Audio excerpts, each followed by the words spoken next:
ہمارے حکمرانوں کو ایک بار پھر بہت شدت سے یہ محسوس ہو رہا ہے کہ افغانستان اور دہشت گردی کے بارے میں دنیا تک ہمارا بیانیہ نہیں پہنچ رہا۔ ہماری ریاست کو بلکہ اس تناظر میں پھیلی وحشت کا حتمی ذمہ دار ٹھہرایا جا رہا ہے۔ حکمرانوں کو شکایت یہ بھی ہے کہ وطن عزیز کے صحافی مشکل کی اس گھڑی میں اپنی ذہانت و صلاحیت قومی بیانیے کو مؤثر انداز میں اجاگر کرنے کے لیے استعمال میں نہیں لا رہے۔ چند صحافی تو دانستہ طور پر ملک کو بدنام کرنے والوں کے اعلی کار بن چکے ہیں، بقیہ افراد کی اکثریت سادہ لوہی میں ان کی سہولت کار ہے۔ گزشتہ پیر کے دن اس حوالے سے ایک اعلیٰ سطحی بریفنگ میں یہ موضوع بھی تفصیل سے زیر بحث رہا، اگرچہ مذکورہ بریفنگ نظر بظاہر افغانستان کی تازہ ترین صورتحال تک محدود رہنا تھی۔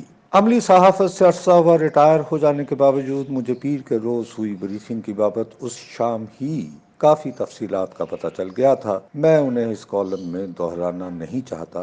آف دی ریکارڈ ٹھہرائی گفتگو کو پرانی وضع کا مجھ جیسا صحافی آف دی ریکارڈ رکھنا ہی لازمی تصور کرتا ہے۔ میرے کئی ساتھیوں کی حب الوطنی مگر ثابت ہو چکی ہے۔ وہ اس کی بنیاد پر جن باتوں کو عوام کے روبرو لانا لازمی سمجھتے ہیں اپنے ٹی وی پروگراموں یا یوٹیوب چینلوں کے ذریعے بیان کر دیتے ہیں۔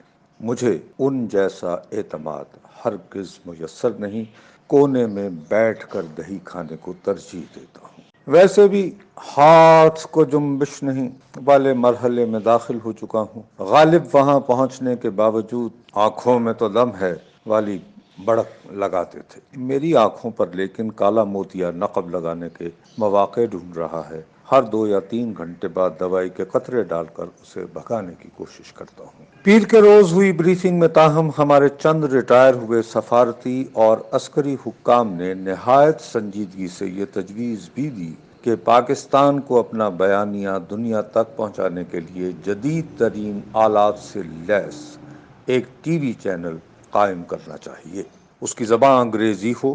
یہ خبر سن کر مجھے یاد آیا کہ آج سے کئی برس قبل پاکستان ٹیلی ویژن نے بہت دھوم دھام سے ایک انگریزی چینل شروع کیا تھا۔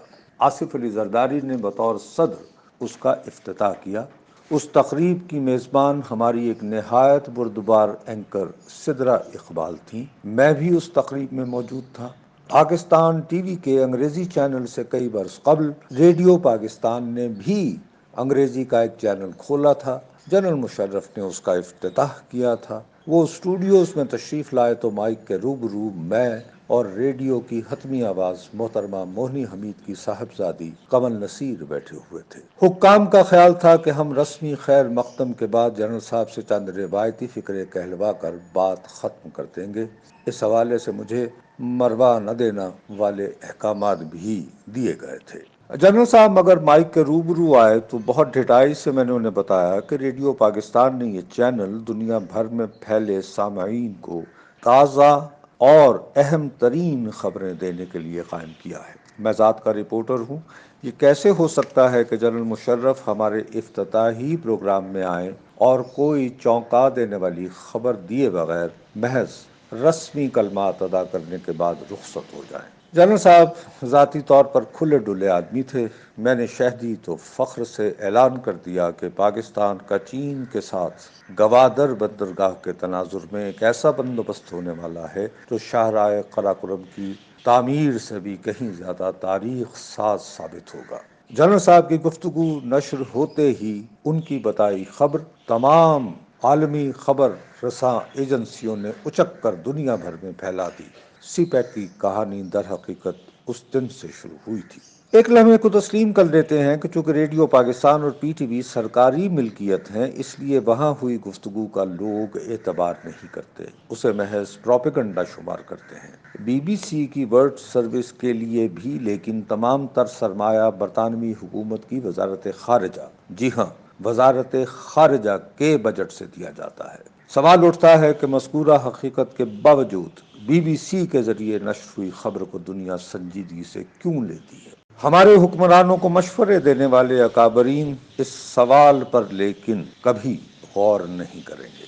انٹرنیٹ کی ایجاد کے بعد ٹویٹر اور فیس بک کے ذریعے ڈس انفارمیشن کے ہتھیار سے برپا ہوئی ففتھ جنریشن وار والی جنگ کے ان دنوں بہت چرچے ہیں۔ ٹرمپ کے مخالفین اصرار کرتے ہیں کہ روس کی سوشل میڈیا پلیٹ فارموں کے ذریعے پھیلائی ڈس انفارمیشن 2016 میں ہیلری کلنٹن کی شکست کو یقینی بنانے میں کامیاب رہی۔ چند روسی سفارتکاروں کو مذکورہ مہم کا ذمہ دار ٹھہراتے ہوئے امریکہ سے نکالا بھی گیا تھا۔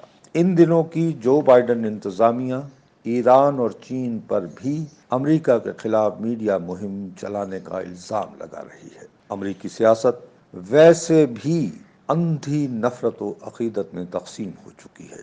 اسے بھڑکانے میں سوشل میڈیا کلیدی کردار ادا کر رہا ہے۔